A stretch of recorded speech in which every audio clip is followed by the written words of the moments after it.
What's going on, everybody? Packonomics TCG here, and I'm here to bring you... I was gonna upload this opening of my Fusion Strike box, but, I think there's some stuff to talk about that is probably better than if I open this. So, I'll just show you the pulls of what I got from my Fusion Strike box. It was 6 ultra rare hits and a lot of holos. So we had Obstagoon, Starmie, Dracopult, Melmetal, Steelix, Feraligatr, Melmetal again, Serena, Cinderace, Mew, Gengar, Pikachu, and then Chili, Silent, and Cress. So I also opened 10 sealed sleeved boosters, and I pulled nothing in the first 10, and then in the last 3 I pulled these. I pulled a Gengar VMAX, Chandelure VMAX Hyper Rare, and an Appleton. So these 2 cards are probably worth more than everything I pulled from the entire box. And this is not coming from a place of value or anything like that. But in regards to the ability to get cards like alternate arts or cards that are chase cards in the sets, it seems like since Evolving Skies, it's gotten a lot more difficult, and not just in one set. I mean, Chilling Reign, it was not as hard to get. Evolving Skies, seemed like it was around the same as Chilling Reign, maybe a little easier. So when I think about, yes, I might have gotten lucky, I might have gotten all these things. Not even getting like a VMAX from a booster box is a little problematic, because what does it incentivize? It incentivizes me to entirely avoid buying cards and just buy singles. So it pumps the singles market. And if I did want to, because I enjoy pulling or I enjoy the rates of everything like that, I would have to do it by opening tons of packs. There was a few YouTube video I watched that put out like basic pull rates for cards, and a lot of the alternate arts 1 in 2,000 cards, and that's a lot of packs. 2,000 cards, or 1 in 2,000 packs. It's not even cards. 2,000 packs is way too many packs to open to get some of these alternate arts. And not because I want everyone to get an alternate art and I want them to be underprinted, but even a VMAX, like VMAXs shouldn't be that difficult to get. Especially when you think of a booster box. A booster box will give you 1 VMAX, maybe 1 full art secret rare on top of that, and then some other pulls. I think around 7 pulls is a pretty fair pull per box, and I might have just gotten a low box, but you don't really incentivize people to play or people to be able to play, because you kind of price them out if they have to get more than 1 box. Then to get all the cards, the single market, if the pull rates are that bad, the single market is really expensive.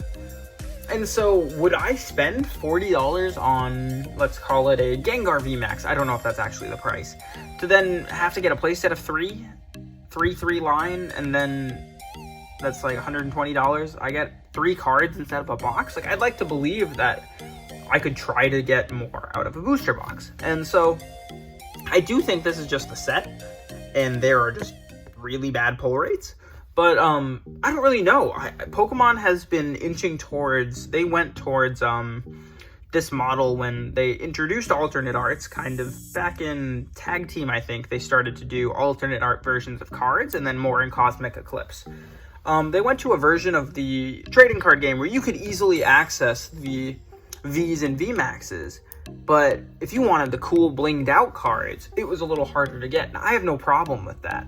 But when you make booster boxes where you don't get VMAXs, and you have a VMAX like Mew, or you have a VMAX like Gengar, where collectors and players would both want them, you make it really difficult to play the game. Just from a price standpoint. It's really hard, unless you get lucky, to price into playing the game. Unless you invest $200 in your deck. That might change in a month or 2. So I just don't necessarily think that Fusion Strike in general was a very good set with how not just pull rates were, but the cards in it, like the non-big cards, the non-Gengars, Chandelures, Mews, all of the cards that aren't particularly stellar, like the Greninja V, the Lucario V, are kind of just like throw-in cards that we never got as promos. And I think missing the ability to get all those cards and kind of limiting the ability to get all those cards really makes the sets a lot worse. And it makes this kind of a filler set, while Brilliant Stars seems to be an awesome set, the next set that's coming out. But this is going to kind of be, even like Battle Styles seemed like a cool set up front, and it had good pull rates for you to be able to get cool cards and stuff like that. But this seems like both a filler set and a set that has abysmal pull rates. So let me know what you think in the comments below. I'd love to hear what you pulled. I hope mine is the only box that was this terrible, but from watching a lot of YouTubers and a lot of people open up boxes, it seems like this was a little more common in this set than we would like to see.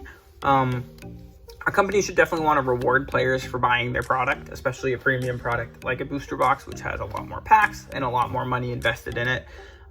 They shouldn't necessarily want it to be terrible, where I got 10 sleeve boosters and I pulled way more than I got in this booster box value-wise. So, I'd love to hear what you guys pulled below. I'd love for you to tell me I'm wrong and have a discussion with me and kind of tell me this was just me. But I hope you enjoyed the video. Sorry that it was a little bit of a more ranty video. Let me know anything that you think, agree with, disagree with, or what you're excited for, or what you were able to pull. And I'd love to have a conversation about it. But this has been Packonomics TCG. I hope you really have a great rest of your weekend and enjoy your week upcoming. And thank you so much for tuning in. Good luck finding Pokemon cards out there in the wild.